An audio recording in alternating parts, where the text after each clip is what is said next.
The Quantum Leap Podcast with Brooke Ritchie. Welcome to the Quantum Leap Podcast. I'm Brooke Ritchie. I'm here to support creative entrepreneurs and finally getting those quantum leaps you've been looking for. If you want to know more about quantum leaps, stay tuned. Hello, and welcome back to the Quantum Leap Podcast. I am your hostess, Brooke Ritchie. And today I'm here with Dr. Drtaraperry. She's amazing. She's a doctor of acupuncture and Chinese medicine. She specializes in providing customized holistic care for physical, mental, emotional, and spiritual healing.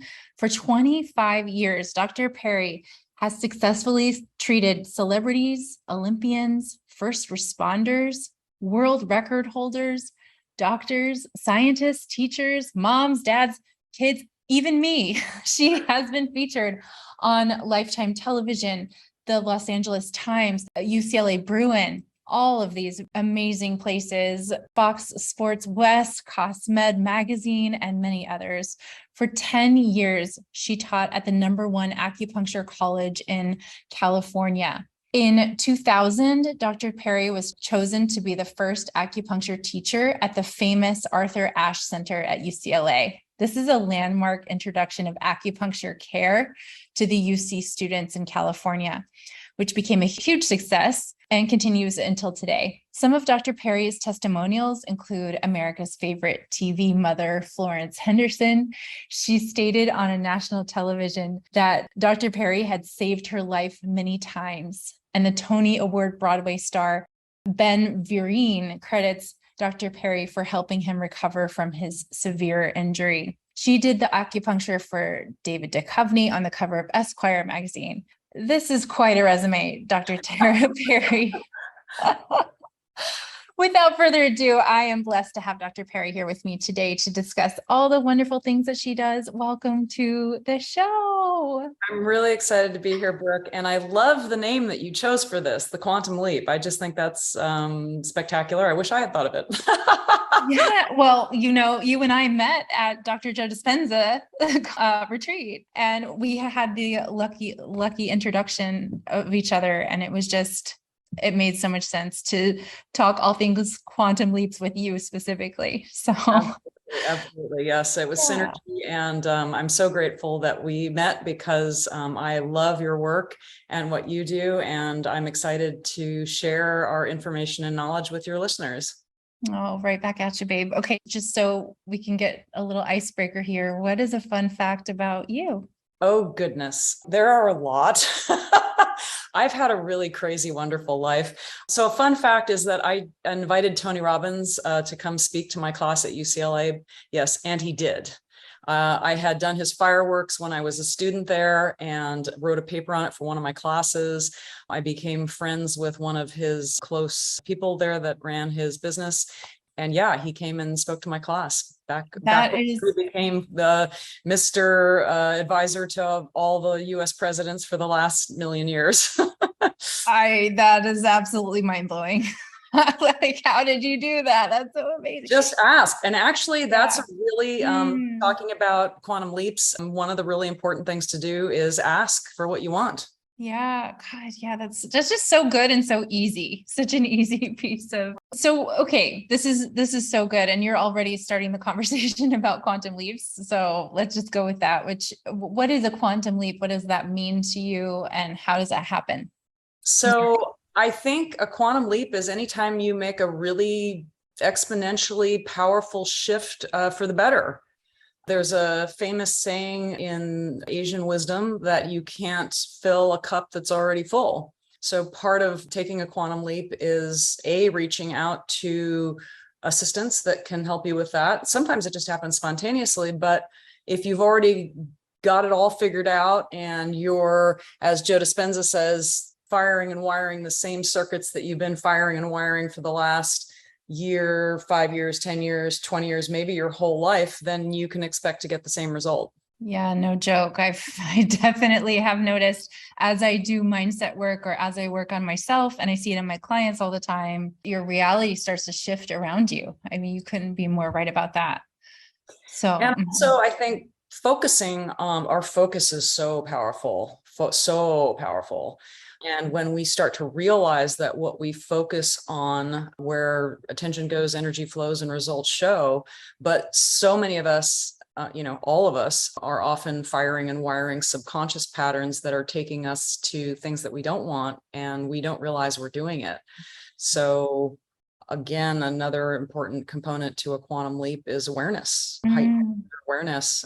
So that's why journaling is so powerful. That's why gratitude is so powerful, and forgiveness, not firing and wiring old patterns that are dragging us down. Yeah. So I'm hearing ask as maybe the first step to a quantum leap, perhaps, and then awareness as a second step. We've got the A's happening, Tara. Yeah. Well, I don't think it's a total, if there was a recipe book, there might be a few different recipes for achieving a quantum leap. I don't think it's a singular one. I've definitely had experiences in my life where it happened spontaneously. Just all of a sudden, it would hit me that I was just in this state of total gratitude, clarity. And it's an amazing, full, humble, clear, powerful feeling. Sometimes you can achieve it through breath work or yoga. That's a very, very powerful way to get there. As you and I know from Joe Dispenza's work, raising the heart and brain coherence. And what I love, love, love about what he's doing is he's looking at all kinds of scientific measurements, the saliva, the blood, the microbiome, and quantifying, what happens when we do this in an intelligent, organized way that not only lifts your spirit, it lifts your health. And truly in these environments, if things becomes very synergistic, it's like you meet the people you're supposed to meet. These are the kind of things that you read about when you're feeling down in the dumps and work's not going well, your relationships aren't going well, and you're grabbing books by Louise Hay and Wayne Dyer and Eckhart Tolle and, all these people that you're looking up to going, wow, how are they doing it? But it's true. If you just keep going back to the well and keep applying the principles, keep raising your vibration, and really lessening your tolerance for less than you deserve. Tony Robbins likes to say that, you kind of get what you settle for. And when you look around and you go, you know what, I really don't want to hang around people that waste their energy and their time and their focus on things that don't upgrade me. So, be the person and, have the people in the room that inspire you and delight you and egg you, encourage you on to better and higher levels. I think that's all important. Yeah, so powerful. And when you do these practices, I mean, you and I saw the most incredible things at the Dr. Joe Dispenza retreat, people standing up and walking who haven't walked in years, like all kinds of crazy, amazing things after spending a week in meditation, doing these practices, doing breath work. Measurable changes in the microbiome. As you remember, I was actually part of that study, and they measured this stuff, for day one and at the end of it. And the scientists just can't believe the measurable changes that are occurring. They said, we don't even need to, pick apart the numbers. The graph is so obvious that, cancer markers are plummeting, healing markers are skyrocketing. Even people that are going through traditional therapy are still getting the outcomes in the markers being phenomenal. So, he loves to say that science is the modern language of mysticism, and that's cool. They are so interrelated, and it's just becoming more and more apparent how, and I would love to kind of shift the conversation a little bit around acupuncture, since we're here, and you're a doctor of acupuncture. And so how do you frame, what are your thoughts on acupuncture and quantum leaps and in this conversation? For 23 years, I was focused on acupuncture and nutritional medicine. Loved it, loved it, loved it, loved the outcomes. Acupuncture, it's almost like, we live in this energy matrix. It's the body electric. Joe Dispenza talks about that, but that was actually written, there was a book called The Body Electric written by an orthopedic surgeon who started to discover how important this energy system was in the body for healing. It's a measurable thing. And in Western medicine, if somebody's got a problem, they often will stick in two needles and run energy between 2 points. And if that energy is impaired in terms of its speed of travel, then they're like, oh yes, okay, well, something is definitely wrong. So the Chinese figured this out long before they could measure this energy scientifically. And they knew that if the speed of that signal was brought up to normal, that a lot of illness just went away, because illness was the stuckness, it was the stagnation. So then right before COVID hit, thank goodness I was able to train with Marissa Peer. And that was my first entree to realizing, oh, Command Central here is really where it's at. So by getting the subconscious mind totally upgraded and aware of where the blockages are, which you love to do, and get those communicated with to the point where they're not firing and wiring like they have been for gosh knows how many years, that the quantum leaps and the upgrades that we can experience are phenomenal. Yeah, absolutely. And it's the energy system. It's really powerful. I was thinking about it, like when you hit your elbow or something, there's an inherent system in your body that wants to heal. And I think it's the same way with the brain. And I don't have any research on that, but it wants healing. It wants to. Well, for example, if you break the femur, which is the largest bone in your body, as long as it's set properly, in 8 weeks, it'll be healed stronger than it was before. And it's going to go through this exact perfect cascade of chemicals flowing in. It's going to be communicating what that part of the body needs. And it'll heal it stronger than it was before. So yes, functioning as normal, the body is totally set to heal itself. The mind is very funny, as Joe likes to say, and that's why he wrote the name of his book, Breaking the Habit of Being Yourself. The brain likes to default to what is familiar. So even if what is familiar is really awful, the brain thinks that's safe. So a lot of times when stresses occur, even if we don't have very helpful patterns stuck in the subconscious mind, which we now know is 90 to 95% of what we are, if we're stressed, we're going to default to that safe pattern, even though it's a horrible pattern, even though it's an angry pattern, an unfriendly pattern, a hiding in the closet pattern. So to get that to change, we have to communicate to the subconscious mind in a way that it understands, because it doesn't understand this little tiny, 5 to 10% of the conscious mind. It speaks its own language of feelings and pictures and emotions. And it's like that farmer that's on the tractor, in those very well-worn grooves going out to the pasture. If they fire and wire that same way over and over again, then all you have to do is turn on the ignition and the tractor goes all by itself. But if you want to end up at a different destination, you got to take that quarter turn and get the tractor going in a different direction. Yeah, that makes so much sense. And so do you have a story of a quantum leap in your life? Oh, gosh, or maybe a client? I have so many. Well, I have so many of all the above. I mean, which is it's just such a blessing to be working in this area. We are such lucky people, and we're so lucky to be standing on the shoulders of giants. If we were born 50 years ago, who would we turn to for this kind of information? It was there, but not in the quantity that it is today. Now we can go on the internet and listen to all kinds of YouTubes and go to conferences, and we're so lucky. So, one of my first, and I've had several with breath work, because breath work, again, it just seems to raise that heart and brain coherence. And then in an environment with somebody that's either playing music or guiding you through your energy centers, sometimes it just kind of hits you like a bolt of lightning. Everything gets clear. It's that heightened energy. It's filled with immense gratitude, immense appreciation, and that sense of well-being that's really hard to describe if you haven't experienced it. Definitely with the meditations that we've done with Joe, lots of great breakthroughs there. any kind of work I've done to go in and rewire things in the subconscious mind.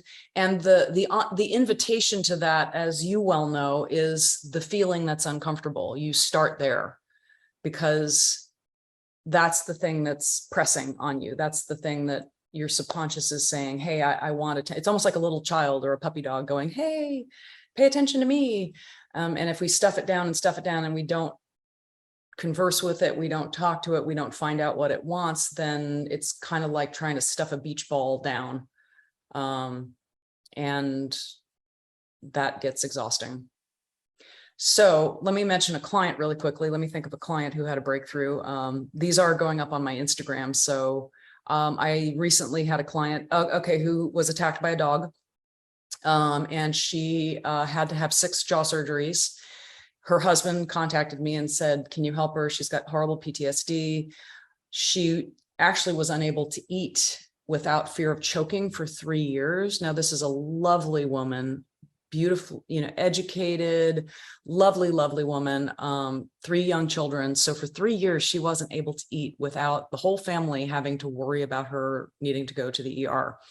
So in one session, I'm happy to say, we went to the root, the cause, the reason of where the stress was coming from, which often precedes what seems to be like the incident. It can go way back into childhood. So there was an underlying, as my teacher, Marissa Peer, likes to say, it doesn't matter what happens to us. It's our interpretation of what happens to us that is the challenge. So, the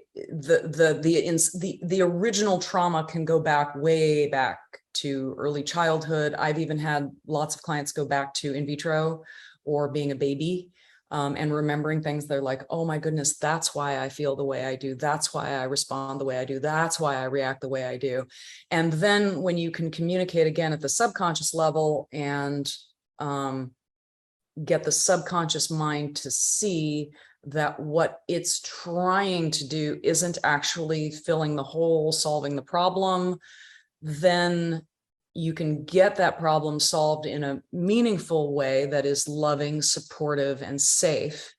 And then that person can move on.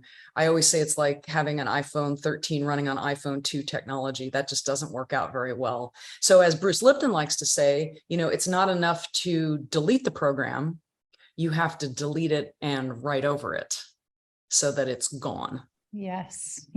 That makes so much sense. So tell me, what was the outcome of the client? One session, and she just didn't have that issue anymore. I mean, she was able to go back to her life and her family. It was beautiful. And she's now on my Instagram. I think she should be on there now. I'm a little behind in posting things. Say hi to her. Congratulations. Her name's Julie. She's an amazing Wonderful woman. And there's been a lot of situations like that. I have another one with Julie Beth coming up soon. She was limited to like 3 things that she could eat. She had Lyme's disease, babesia, and mast cell formation. Her husband had caught on fire. They were out in the backyard. He got splashed with gasoline. She saw, and she just remembered, screaming his name, the smell of the smoke, the trip to the, and it was just, and she already had trauma that was seated in there earlier in her life, but this was the thing that put her over the edge. And so she was shutting down, and it was bankrupting the family. It was acupuncture twice a week, neurofeedback, biofeedback, everything sort of helped a little, but nothing solved the problem. So her husband, and this one's not posted yet, it will be up within the next few weeks, basically threatened her. He said, look, you have to get help. This is untenable. So we're going to do this. She didn't want to do it, but he was like, you have to do this because otherwise, we are going to have to take you to a mental hospital because I don't know what else to do. So she comes, and fortunately, she's so sweet and so adorable. And she was so willing, and the courage that it takes sometimes to face these issues, because when you're shut down, you're living in fear, your body's falling apart, you're in pain, you just want to go crawl into a hole. So the courage that it takes to go in and basically look under the bed and look at the monster is sometimes enormous. And I've never seen it not work. You look at the monster square in the eyes and the monster changes. I've never seen it not work either, Tara. Yeah. Isn't that a beautiful thing? Isn't it really is thing to know that the thing that seems so awful and so scary can actually turn out to be your biggest ally? so powerful. God has a sense of humor. Yes, God does. Any other manifestation stories that you want to share? Oh, that's a great question. Manifestation stories. I find the more that vibration gets heightened, and I'm going to go back to the latest Joe Dispenza one that we just had in Marco Island. You and I met in Marco Island back in January. Yes, we did. A favorite memory of mine. So this one, I mean, it just almost got to be laughable that every person that I was supposed to meet there, I did. Including a woman. We did the lay down meditation at the end, and I get this sort of whack in my head, a woman's foot sort of twitches and hits me in the head, and I get up and I looked at her and I said, well, I guess I was supposed to meet you, right? So we get chitty chatting, and she's telling me about all this, medicinal herbs she's growing and da. And I reach over and I flip her name tag around. She's somebody that I follow online. I love her. Wow. That's magical. She now has this whole huge project in another country that she's doing. And I was able to introduce her to other people that I magically met there, who I've also done my process last week. And I went to their place and stayed at their magical kingdom in the middle of Florida. They've got an academy going there. They grow organic food. I mean, it's just this wonderful flow that truly it's there for everybody. It's almost like the key is to recognize what is the ugly, icky baggage we're hanging on to, and then let it go. Yeah, so true. It's like we're filled with helium and we're just holding on to these bricks. And if we just let go of the bricks, we float. I 100% relate to that. And I'm curious, from your perspective, is it layers of an onion, or is it you eventually just end up in a new normal? And it's okay if you don't know the answer. I think it may be both of those, because it's like getting healthy. And I've also discovered this as I've gotten older. I find that I take my health a lot more seriously. I really value self-care. And that can include meditation, massage, a nice bath, good sleep.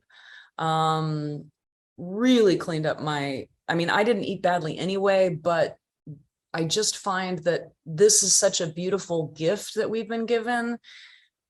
The more I walk this path, the more I want to care for it in higher and higher ways. So yes, I do think you get a new normal, which is better. And then the more you appreciate that new normal, the more you appreciate. The word appreciate is a great word, because if you think about it, if you have assets in the bank, what do you want them to do? You want them to appreciate, but it's actually a verb too. So the more things in your life, the more appreciation I give you, the more appreciation I give my pet, the more appreciation I give my house, it just radiates back to you. That's so true. It's my favorite word, I think, of all time, appreciation. So we're already kind of in the vein of mindset. Is there anything else you want to add about how mindset relates to getting a quantum leap in your life? Anything else? I know we've covered a lot. That's okay. I'm reminded of a Wayne Dyer quote. He said something about happiness not being the destination. Happiness was the way to success. It's not like you have to be successful to be happy. You need to be happy to be successful. It's opposite. It's ass backwards, isn't it? Yeah. Who knows? So whatever there is to be happy about, be happy about it. Whether it's error that you took on. Well, my meditation teacher said to me once, I was, complaining or grousing about something. He says, Tara, do you ever just appreciate your breath? And I thought, that's an interesting one. So appreciate your breath, appreciate this beautiful skin you have, appreciate your hair, your teeth, your loved one, the fact that you can reach out and touch something. There is a lot to appreciate. Yeah, it feels so good. And it makes the journey so much better on the way to creating whatever wild thing you're creating in the world too. Yeah. Yeah. So any last pieces of wisdom, anything Anything you'd like to share about what you're up to in the world? I know you do so much more than just acupuncture. Well, I'm actually not doing acupuncture at all right now. Though I appreciate the foundation that provided me and the understanding about how to move energy in the body. I'm just basically dealing with Command Central now. Oh, Because lovely. the outcomes are so much more, they're faster, they're more powerful, they're deep. It's all just upgrading the subconscious mind. Yeah. Because the physical outcomes from that, I mean, I do still love acupuncture, and for certain things, yes, for, headache or back pain or whatever. But my focus is on working with people that really have a pretty profound need and a desire, a commitment to change. Because if I do what I do with them, again, the outcomes are just better, faster. It's more life transforming. And as you know, there's so much juice in that for us. I mean, it's like a win-win. The more I can help, the more I feel good at the end of the day. I mean, absolutely. It's a job. It's not a job. It's a delight It's a calling. to do this work. Yeah, it's a calling. It's a beautiful way to say it. And as you know, from the people that you work with, it's also delightful to see them find their callings more quickly and easily as a result of the work. There is so much pleasure in that. When you see a client just thrive, it's so satisfying for everyone involved. I love what you said about it being a win-win. Absolutely. So where can we find you? How can we work with you? I'm very excited about posting on Instagram now. It's Dr. Tara Perry. I'm also on LinkedIn, Dr. Tara Perry, and Facebook, Dr. Tara Grace Perry. Online, you can find me at consulttara.com and nashvillehealer.com. Dr. Perry, you are a force in this world, and I'm so glad you're doing what you're doing. And I'm so glad we were roommates. Wasn't that to be? I got to spend overnights with her. That was so fun. And you are magical with your work, Brooke. I love you, love what you do. And thank you so much for this opportunity to spread the word on how much, I mean, it's really exciting for me that people don't have to suffer for months, years, decades, even old stuff, even stuff that they don't know how to access, stuff that they've tried seminars and retreats and years of therapy. Even, it's just, there's so much opportunity to rewire and upgrade. Yeah. And it can happen very quickly too. Absolutely. Because when you connect into that quantum field, there really is no such thing as time and space. Even Einstein said that. Yeah. Who doesn't want that? If you want to know more about Dr. Tara Perry, please go find her, follow her, like all of her things, share her, tag us both. I'd love to know what you're learning from this podcast. So thank you so much for being here with us. Brooke, you're a delight. You're awesome. Thank you so much. Right back at you. That's all we've got for this episode of the Quantum Leap podcast. I know I've said this before, but one thing that would really help both us and the other new potential listeners is for you to rate this show and leave a comment wherever you tune in to listen. Also, make sure you link up with us at www.brookerichiecoaching.com and follow me on social media. I'm at Brookie Richie on Instagram, and please just share this podcast with anyone who you think might enjoy it. Until next time, remember, don't work harder, work in the quantum.